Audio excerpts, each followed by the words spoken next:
The weather wolf said. Yes.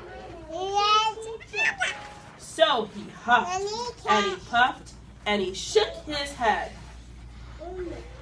He blew out the biggest nimbus cloud the pig had ever seen.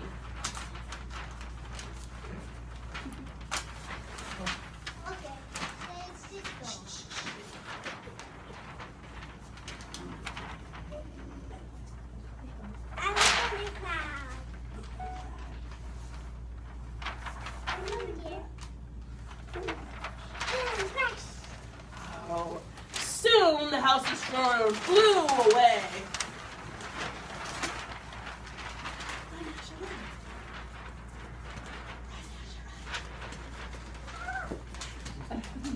The wolf searched for the pig, but he couldn't be found. The second little bad weather wolf. Come out. The weather wolf. He huffed and he puffed and he shook his head.